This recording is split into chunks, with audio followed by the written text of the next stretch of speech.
ہمارے محلے والے کئی سالوں سے حما شازیہ کو جانتے تھے۔ حما شازیہ بہت اچھی دائی مخلص خاتون تھی اور بہت ماہر تھی۔ جہاں جس گھر میں بھی بچے کی پیدائش متوقع ہوتی خالہ کو ضرور بلاتی۔ ہمارے علاقہ ویسے بھی بہت پسماندہ تھا جہاں لیڈی ڈاکٹرز آسانی سے میسر نہ تھی۔ البتہ ایک ہیلتھ سینٹر گورنمنٹ کی طرف سے قائم شدہ تھا جس میں ایک ڈاکٹر، لیڈی ہیلتھ وزیٹر اور ہیلتھ ورکر تعینات تھی۔ مگر اس وقت دوستو اگر آپ نے ابھی تک میرے چینل کو سبسکرائب نہیں کیا تو پلیز مہربانی کر کے چینل کو سبسکرائب کریے، ویڈیو کو لائک کریے، شکریہ۔ لوگ زیادہ تر قدمی دایا پر اعتماد کرتے تھے کیونکہ پردے کی پابندی ہوتی تھی۔ ان دنوں میرے یہاں چوتھے بچے کی پیدائش متوقع تھی۔ جب دن قریب آ گئے حما زہرا کو بلوایا۔ وہ خوش اخلاق، ہنسمکھ ہنستی مسکراتی، نمرود کو نہلانے، اس کے کپڑے دھونے کے علاوہ میرے بھی دیکھ بھال اور خدمت گزاری کرتی، سر میں تیل ڈالتی اور مالش کرتی، جس سے راحت اور سکون ملتا تھا۔ ایک دفعہ جب وہ آئی بہت افسردہ اور گمسم تھی۔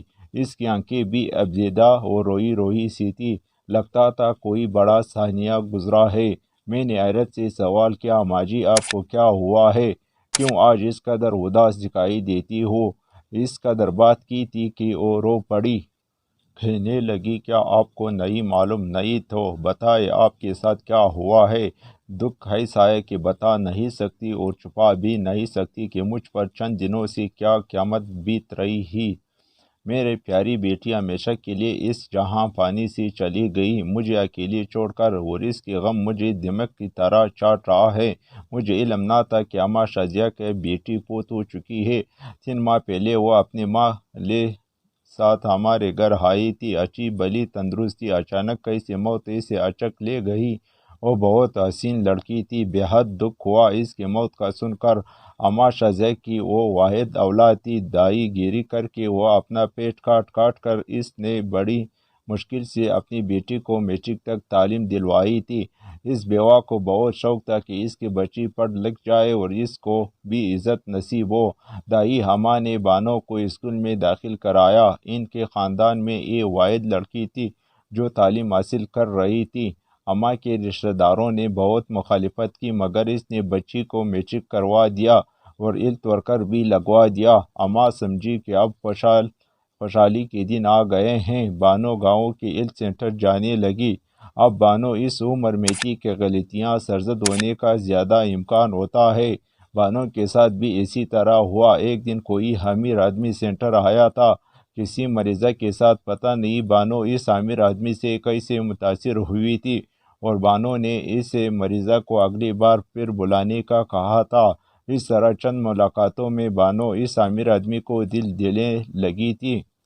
اب بانو روز جب ڈیوٹی سے نکلتی تو وہ کھیتوں میں گاڑی لے کر انتظار کرتا اور بانو بیٹھ کر قدوس کے ساتھ خوب سیر سپاٹے کرنے لگی تھی۔ حما شازیہ کو بالکل اس چیز کی علم نہیں تھی۔ بانو قدوس کے ساتھ سچ میں پیار کرنے لگی تھی مگر قدوس تو صرف اس کے جسم کا بھوکا تھا اور صرف جھوٹ کا پیار کرتا۔ مگر یہ نادان لڑکی نہیں سمجھ سکی کیوں قدوس خود بال بچے دار تھا، اس کا نہ اس کے ساتھ کوئی دلی لگاؤ تھا نہ بانو کی شرمندگی کا اس کو احساس تھا۔ پہلے تو اس نادان لڑکی کی حسن کی دولت سے اپنی مرادوں کی مجھولی بھرتا رہا، جب جی بھر گیا تو دوستوں سے تذکرہ کیا۔ دوست اس خزانے کی چمک دمک کے پیچھے پڑ گئے۔ یار دوستوں کے اصرار پر قدوس نے بانو سے کہا چلو مری کی سیر کو چلتے ہیں۔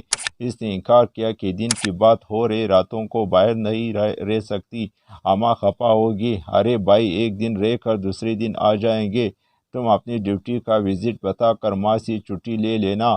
اس نے محبت کے واسطے دیے تو بانو بیوقوف نرم پڑ گئی۔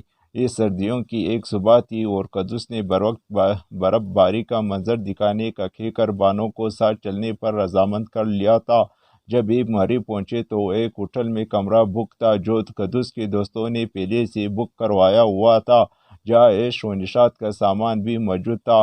کمرے میں دوسرے لوگ کو دیکھ کر لڑکی گھبرا گئی لیکن قدوس نے تسلی دی کہ یہ تھوڑی دیر کو ملنے آئے ہیں اور میرے دوست ہیں، گھبرانے کی بات نہیں ہے، مجھ سے باتیں کر کے ابھی چلے جائیں گے۔ جب رات ہوئی یہ دوست دوبارہ کمرے میں آ گئے۔